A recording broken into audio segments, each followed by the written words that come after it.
Welcome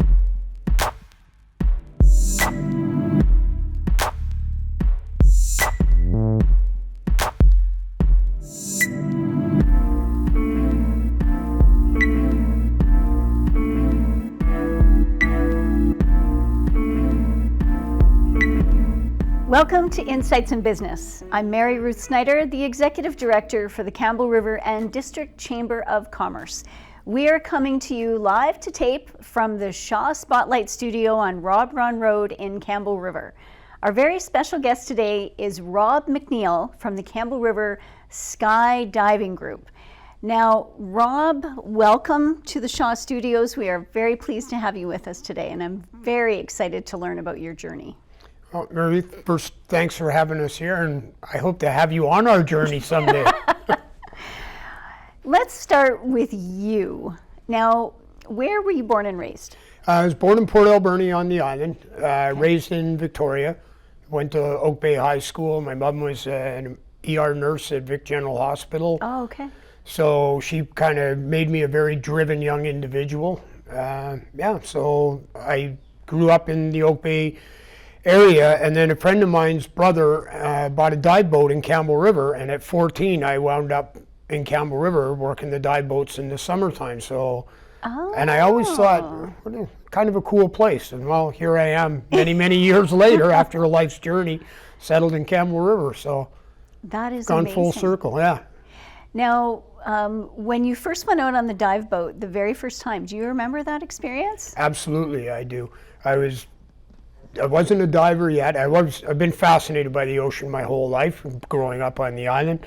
And one of the divers on board was Sandy, and he had been all over the world, done all these amazing things, and worked on different dive sites. And he was just explaining to me this just magical journey of all these countries and people that he had met.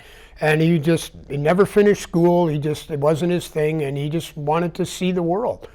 So that kind of got me thinking about, okay, I've got to go back to school in September. I don't want to. I want to be like him and experience life. And I found my last couple of years of school really difficult because every summer I was back on the boat around these guys. Okay. And at 15, I did my dive course, and then I started working as a diver on the boat. And I just realized that there's so much in this world to experience that sitting in a row of desks listening to some guy who's not really interested in teaching much of anything, and I went, I can't do this anymore. And at 17, I left high school, jumped on a bus, and went to the recruiter and said, I want to jump out of airplanes. And 2 weeks later, I was off to the military. Now, okay, so you went from working on a dive boat, which is below water, Yeah. to going to all of a sudden knowing that you wanted to jump out of airplanes. How did that transition happen for you? I saw the Skyhawks, the military parachute team. Oh, okay. And I thought, that's like the coolest thing in the world. I thought diving was pretty cool. But watching the Skyhawks perform, and I went, that's what I want to do. I want to do that. Okay. And I just never got it out of my system. And I've been skydiving now for 40 years, and I still don't have it out of my system. For 40? This is my 40th year of skydiving. Okay, wow.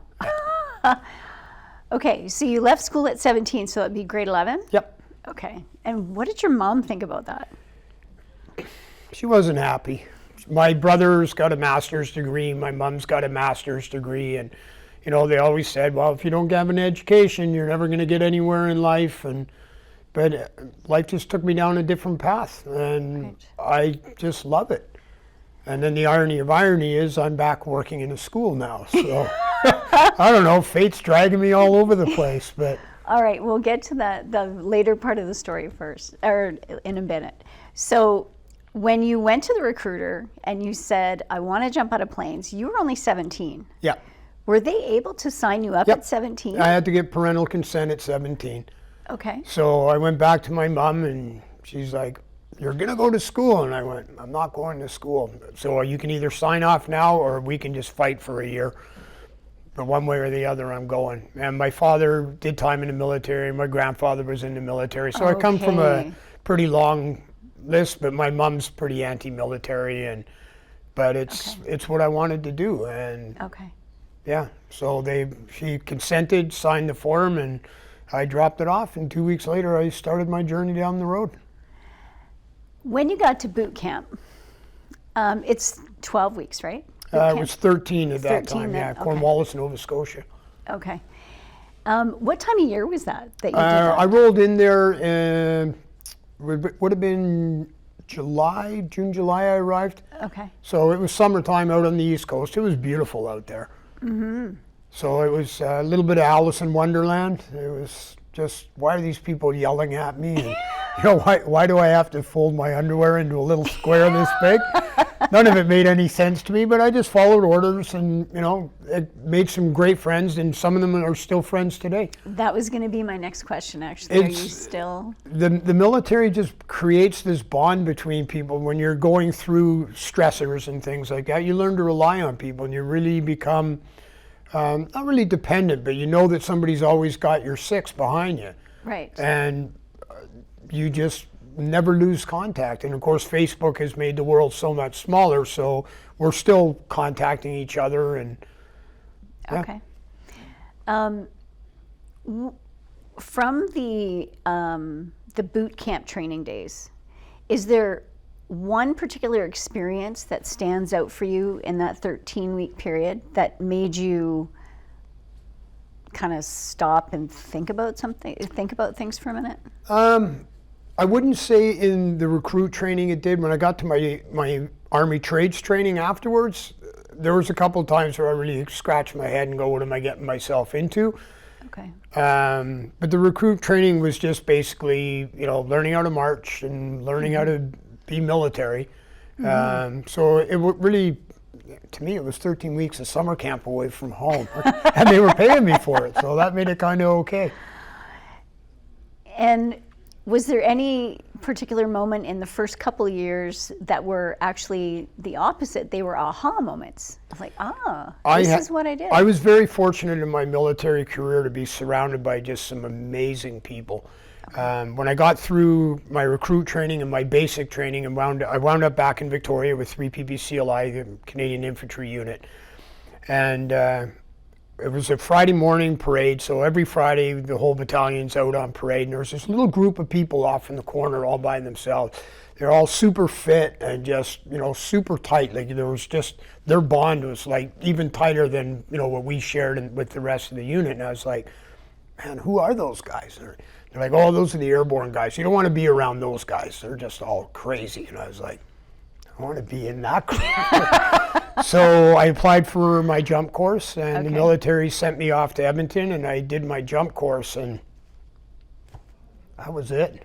How old were you when you went through that jump course? I was 18 when I did my jump course. Okay. And the year after, I was just about to turn 19, and I got posted to the Airborne Regiment. Wow. And again, it was this Alice in Wonderland moment where I'm looking at, hundreds upon hundreds of the fittest people I've ever seen in my life, just doing the most craziest things ever. And I was just, wow. But then it was that same wow moment where I'm looking at this, and off in the corner, there's this little group of people, and I'm like, who's that? Oh, those are the Pathfinders. You stay away from them. They're all Looney Tunes. And I went, that's where I want to go. And that's where I wound up going. Okay. And it was some of the most stirring times of my life belonging to that organization.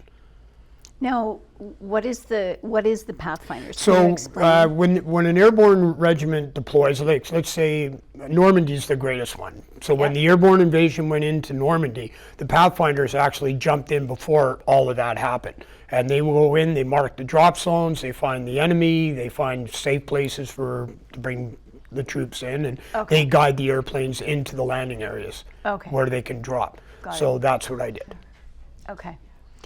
All right. Well, do you remember your first jump ever? I do. It was in Edmonton, and the door opened. I was number 3 in the door, and I watched the first 2 guys go, and the whole line started moving. There's 20 guys per side going out of the plane, so there's 40 guys going into the air at the same time. Isn't that dangerous to have everybody jumping at the same time? Well, the plane's doing 130 miles an hour. Oh, okay. So when you come out of that plane, every second is putting about 100 feet between you. Okay. So it's, Okay. yeah, there are inherent dangers to it. In the regiment did 12 plane formations, putting 40 guys out per airplane. That's 480 guys at 700 feet. It's Okay. yeah, it's a little nerve-wracking, but the adrenaline is just through the roof. And then when you hit the ground, you go, "That was just like the coolest thing ever." And So what was going through your mind, if you remember, when you got up to the window? You watched those first two guys jump out of the door, and you were next. Do you remember what you were thinking? I was concerned that I wasn't going to be able to take that step. But I don't know what it was. Green light was there, and I just swung into the door and passed my static line to the jump master and took that step, and out I went. I remember when I came out under canopy, I just let out this huge scream. Like, I was like, this is what I want to do. This is amazing. And yeah, here I am 40 years later, sharing my passion for the sport with the next generation. Now, how many years were you with the Pathfinders? I did 5 years in the airborne on my first tour, and then rotated back to a line unit, and I was there for a short time. And I got really disillusioned when I went backwards. You know, you work so hard to get up to the top, Yep. and then they're like, okay, we're rotating you out, and you go right back to the beginning. Okay. And you sort of wait your turn to rotate, and I couldn't do it. I couldn't go from operating at that tempo or surrounded by, you know, these just hard chargers to being back in another organization where people were just putting in their time till retirement, and you know, I just didn't want to do it. So I almost left the military. And my boss at the time, who had also served with me in the airborne, goes, "Hey, they're looking for parachute riggers. Do you want to go back and learn to be a parachute rigger?" So And what's that? A parachute rigger looks after the safety side of parachuting in the military. Okay. So they're responsible for packing and maintaining all the equipment, and they're the JMs. They dispatch people out of airplanes. They rig all the big heavy loads. So all the vehicles and everything that gets thrown out of the back of the airplanes is all rigged by the rigging crews. So I went to that side of the world. So how many years did you do in the military in total? 23. 23, okay. Is there any of those 23 years that really stands out for you in terms of just feeling completely comfortable in your own skin, knowing that at 17, this is what you chose to do? Yeah, there was a lot of sort of epiphany moments in my career. On my Pathfinder course, we were doing submarine operations off the east coast of Canada. And we were in 10-foot swells trying to find a submarine out in the middle of the ocean. We're about 3 or 4 miles out to sea, so there's nothing around us. And you're looking for this little periscope sticking up out of the water. And we had our 2 boats with us, and I was like, this is nuts. Like, we're not going to survive this. And we did. And once the submarine surfaced and we got all our stuff down in the boat and the boat dove, I was sitting in the torpedo room with the rest of the guys from my team, and I was just like, this is crazy what we just did. But man, it's amazing. Like, I wish everybody could feel that energy at that time. Right. And then there was just so much adrenaline pouring through your body. Everyone just fell asleep about a half an hour later. But yeah, I had a few moments like that in the military where I just realized that I love everything I was doing. And I sort of carried that through when I left the military. I never said, okay, I've done this and stopped doing stuff. I want to do this. I want to learn that. I want to, you know, I'm grabbing onto kids and saying, hey, come try this, come do that. And, you know, we've taken this small home-based business and built it into this, you know, multi-business, I don't know what you would call it, but the adventure continues and it just doesn't stop. So let's talk about your first business. Okay, so when I retired from the military, I just lost my best friend in the military. So him and I started running the bungee operation in West Edmonton Mall. And he had 6 months left in the military, and he got called back to the jump school in Trenton to teach free fall course, and he had a double parachute malfunction, and in he went. And we were both single parents in the military, so we used to joke that being in the field or being on operations was the quiet time in our life, because we both had young teenagers that we had to go home and take care of afterwards. And so that one really struck me hard. And then his daughter overdosed a year later, and that struck me really hard. So I kind of walked away from that everything and sort of came to Campbell River and hid out, and I opened up my sewing business called Vertical Madness and started, just doing little sew jobs here and there just to keep myself occupied. And that was the first thing you did? Yeah. Okay. So I was running my sewing business, because as a parachute rigger in the military, you're taught to sew and design and manufacture. So I just took all the knowledge the military gave me and I just applied that to my business. Right. There were no trade schools to go learn sewing, so Right. I just used what the military had given me, which was actually quite a lot. And I got called to a job at the Campbell River Gymnastics Club. Okay. And I walked into the club to do some repairs on a bunch of their mats, and I was talking to Mike, who was the head coach at the time, and he was ranting about not having enough staff and things. And I said, yeah, when I was coaching gymnastics back east, it was the same. We could never find it. And he stopped me right there and he goes, "You coach?" And I wound up coaching gymnastics at the Campbell River Gym Club. Okay. And are you still doing that? Yes, I'm Okay. still doing that. And I turned 60 this year. I don't know what I'm thinking, but again, it's a passion that I love doing. I love working with kids and just helping them to do this amazing things, right? So when you were doing the sewing, yeah, did you have anybody working with you, or was it my just partner you? Nicole was. Okay. Yeah, so it was just the two of us basically doing a small home-based business. But what wound up happening is, because of my work at the gym club, when other gyms were coming to meets at the gym club, they're going, "Hey, where'd you get that?" Or, or that's a piece of equipment's falling apart. Oh, Rob can fix that stuff for you. So we wound up manufacturing gymnastics equipment for all the gym clubs up and down Vancouver Island that's and awesome. over in Powell River. Amazing. So that's took my business down a whole nother venue. That you hadn't even imagined. No. So again, it's, walking into a room full of doors and you just keep opening door Right. after door. And then after that happened, like at what point did you start hiring people to work with you and Nicole in the business? How did that evolve? That involved, and I blame this on Drew Williams. He's the school board's liaison. So he goes around and finds places and activities for kids to, get involved in the community. Yeah. So somehow or another he got hold of my name and he phoned me up one day and he's like, "Hey, would you be interested in teaching sewing to a bunch of at-risk kids?" And I thought, okay, why not, right? It's another Sure. door. Let's walk through this one, see where Yeah. it takes me.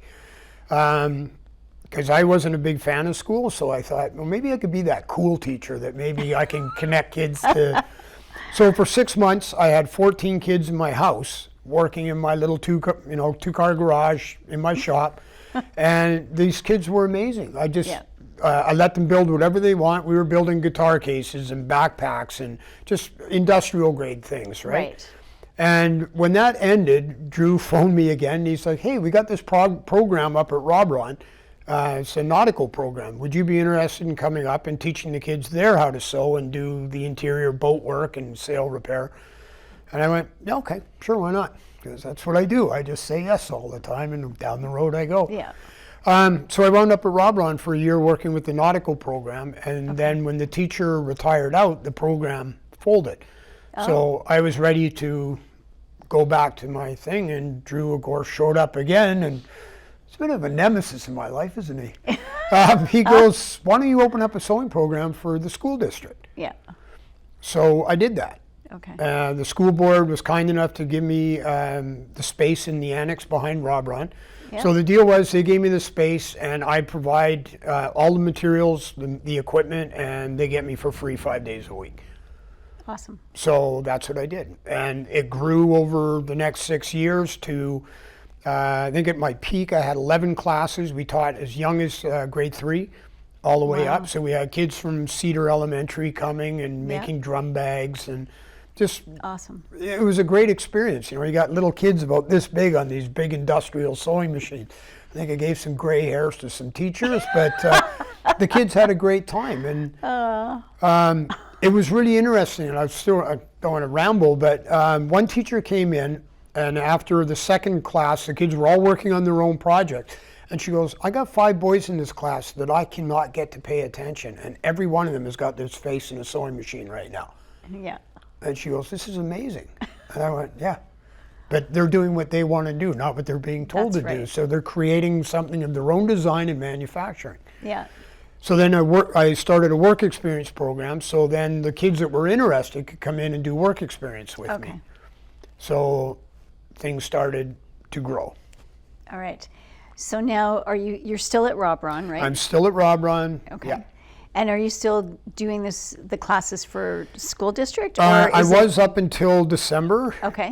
We had a little change. The school board, because of finances, they're now billing me to be in there. Okay. So that's made it a little difficult because I'm trying to make the money to pay the rent and everything else, but I'm still working with kids at the Right. school. Okay. I have work experience kids that I'm working with and training. Awesome. And I'm trying to get to the point where I can go back to classes. And the city has actually contracted me in September to open an industrial sewing school at Rob Ron. Nice. So I'll be 8-week courses. So the city's basically paying for it, and Yep. North Island College is administering it. Right. So Awesome. I don't know how I walked out of high school to become a teacher, but it's a rather roundabout way, I guess. That is fantastic. So now, how does the sewing coalesce with the skydiving? Because skydiving, everything is equipment related, the parachutes and just everything, the containers. So I took my military experience as a parachute rigger, Yeah. and I joined the Canadian Sports Parachute Association. Okay. And I took over as the Technical and Safety Committee chair. Okay. And I rewrote the civilian rigging program in Canada. Myself and a couple other really well experienced civilian riggers. Okay. And I opened up a parachute rigging school here in Campbell River. So also in that annex we have the parachute rigging school. Okay. So we have one here and we have one in Eastern Canada. Mm-hmm. So people come from all over and they learn how to do parachute rigging. Okay. So that's where the sewing sort of supports it. So when we have equipment go down on the drop zone, we just take it back to the shop. And I have 9 riggers working for me at the shop. Awesome. And they build and repair and manufacture. And we're the only Canadian manufacturer of parachute containers. So the one behind me was manufactured right here in Campbell River. Awesome. One of my kids that works with me last year actually designed it. So she came up with the colors and the scheme for it, and we built it. And she did the second test jump on it, which was very cool. That is amazing. Yeah. Now, at what point did you open the Campbell River Skydive Center? Well, before it was called Pacific Air Sports, and a fellow named Roy was running it. So I worked up there as an instructor. Oh, okay. And then a couple of years ago, you know, he'd been running it for 30 years, and he's like, would you be interested in buying it? And my partner, Bob, was running Capital City Skydiving down in Victoria. And he was being pushed out of the Victoria airport just because of traffic and everything else. Right. So he was looking to relocate, and we'd known each other for a lot of years, both in the military and out. And I said, phoned him up one day and I said, how would you like to move to Campbell River and we'll set up a skydive operation? So that's where the Campbell River Skydive Center came from. Okay. So if somebody wanted to, now are you letting people jump out on their own, or are they all tandem? No, our drop zone is one of the few true skydiving schools left in Canada. Okay. A lot of drop zones are tandem only, or they'll make you do a couple tandems before they'll let you skydive. But the problem with that is that tandem skydiving really doesn't have anything to do with skydiving. Okay. It's to me, it's a carnival ride. Okay. So here, I like carnival rides. Just well, we do the carnival ride if you're interested. If that's what it takes to get you up there, Mary Ruth, we'll do that for you. But so we take people that want to skydive, and they come through the door and go, hey, I'd like to skydive. And every Saturday we run our courses. Okay. And we have some of the most amazing and talented coaches and staff up there. Awesome. With just years and years of experience. So we've dealt with very nervous people and super anxious people and old people and young people. Who's your youngest skydiver? Our Or youngest, how old? Our youngest skydiver right now is Corrigan, and he's 15 years old. And the oldest? A fella just came on the drop zone on Saturday. He's 84 years old. Yeah, he did last jump 4 years ago. He's got 1,500 jumps, and he missed it so much he wants to come back and skydive. Wow, Yeah. good for him. So, in addition to all of this going on, you also have a very special event coming up on July 10th. Yeah, so we are the only veteran-owned drop zone in Canada, and hope I'm not getting choked up here, but the suicide rate amongst veterans and first responders is going through the roof right now. In this week alone, we've lost 6 veterans to suicide. And some of our people on our drop zone, they've had multiple tours in Afghanistan, and it's hit them hard. So what we have found is that through skydiving and having that adrenaline and that mutual love and passion of the sport, it's a great healing thing. Okay. So we were sitting around last year, and a bunch of the guys said, you know what, we should get all veterans to come and do this. Mm-hmm. And then one of our staff members is an RCMP guy, and he said, you know, I know RCMP guys that would love this. Yeah. So last year we did an event called Operation Pegasus Jump, and we brought people from all across Canada, veterans, serving members, RCMP, just first responders in general. And we brought them in for a 4-day rotation. So they come in on day 1 and they have a big meet and greet. Day 2, we put them through a first jump course. They do a couple days of skydiving. Okay. And then at the end of it, in the evenings, we have some PTSD professionals come and talk to them and give them tools for the toolbox and how to deal with it. But more importantly, what we've done is we've created a network where they can, when they're feeling that, okay, there's nothing left, they can reach out. Right. So you've created a community. Yeah. And with social media, it's easy for that community to stay together. Yeah. So if you go onto the Operation Pegasus Foundation Facebook page or their website, there's contacts there, and you can just reach out at any time. Okay. And it's had such a huge impact last year, like bigger than we thought. We had a lot of veterans showed up, and we did 3 4-day camps. Okay. And we overlapped them by 1 day so that the guys that are finishing get to meet the guys that are just coming in. And nice. It was really good. And we did a First Nations blessing of the landing area. Yep. So Sean DeCare, a local fella downtown here, came and did the blessing for us. It was amazing. And the Legion was involved. They had their pipes and drums there for us, their color party. Awesome. And it just really struck home to a lot. Mm-hmm. So we got a flood of emails when it was over saying, what's the dates for next year? Yeah.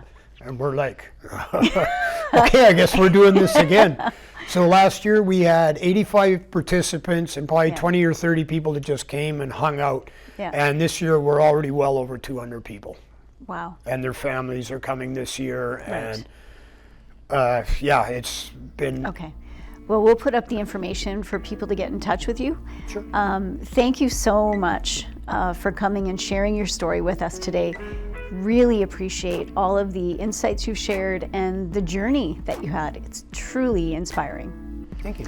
So thank you so much. Really appreciate it, Rob, very much. Thank you so much for tuning in for this episode of Insights in Business. Please join us again.